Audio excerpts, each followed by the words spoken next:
आपण बाजारात गेलो आणि आपल्याला या मिरच्या दिसल्या आणि आपण आणल्या नाही असं होईल का? मग मी बाजारात गेली, दिसता क्षणी घेऊन आली. थोड्याशाच आणल्या पण आणल्या, काहीतरी बनवायचं म्हटलं याचं. छान स्वच्छ धुवून पुसून त्या मस्त सुकवून अशा कट करून घेतल्या मी.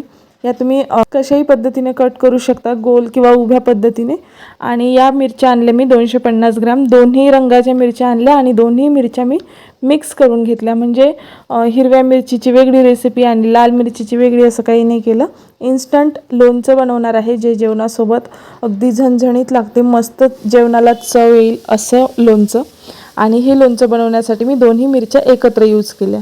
आता इथे मी दोन्ही मिरच्या कापून घेतल्या आणि उभ्या पद्धतीने कापल्या.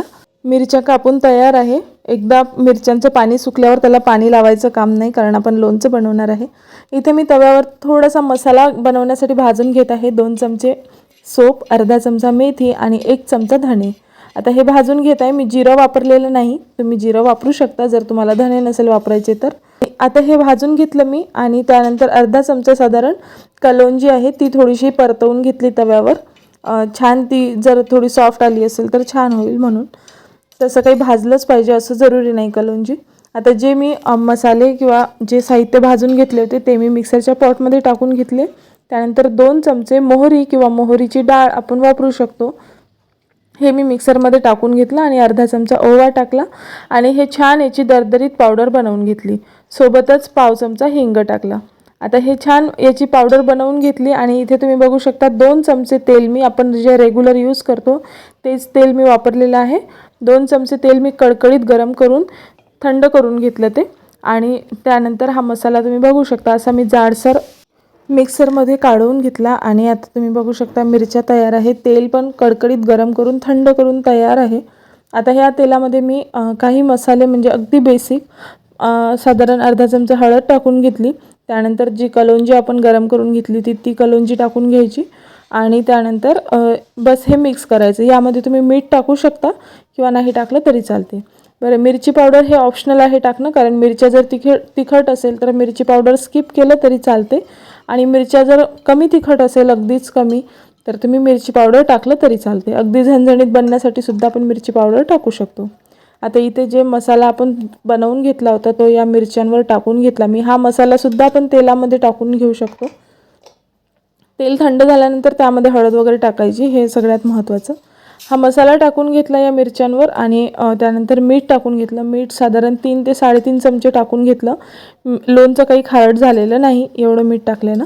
आणि लोणच्याला पाणी पण छान सुटते मीठ टाकल्याने, त्यामुळे एवढं मीठ सफिशियंट आहे. कारण मिरच्यासुद्धा कमी आहे, 250 ग्रामच मिरच्या आहे. कोणी कोणी तर 1-1 किलोचे पण लोणचं बनवतात.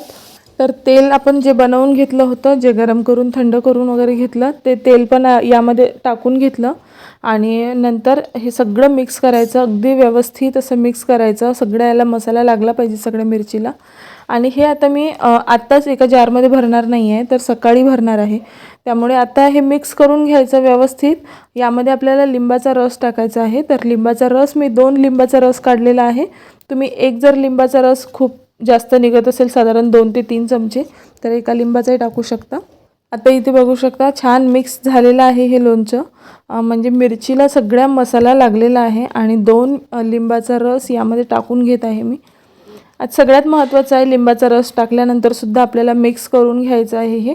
आणि मिक्स करून झाल्यानंतर मी लगेचच जारमध्ये भरणार नाही, तर ज्या भांड्यामध्ये मी हे लोणचं मिक्स करून घेत आहे किंवा ठेवलेलं आहे त्याच भांड्यामध्ये मी सकाळपर्यंत झाकून ठेवणार आहे, जेणेकरून दुसऱ्या दिवसपर्यंत त्याला मीठ, लिंबू जे टाकलेलं आहे आपण त्याचं छान पाणी सुटायला पाहिजे. आणि नंतर आपण भरणीमध्ये छान व्यवस्थित भरून ठेवू शकतो. अगदी कोरड्या भरणीमध्ये, काचेच्या भरणीमध्ये भरून ठेवायचं हे लोणचं.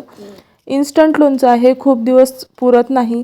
त्यामुळे तुम्ही म्हणजे 2-3 दिवस चालते बाहेर ठेवलं तर, पण फ्रीजमध्ये ठेवलं तरी चालतं. जर तुम्ही जास्त क्वांटिटीमध्ये बनवत असाल तर तुम्ही फ्रीजमध्ये ठेवाल तरीही योग्य आहे.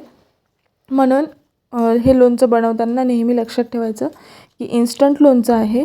यामध्ये मी धने पावडर टाकला आहे, त्यामुळे जास्त काळ टिकणार नाही. तर तुम्ही फ्रीजमध्ये ठेवूनसुद्धा हे लोणचं वापरू शकता.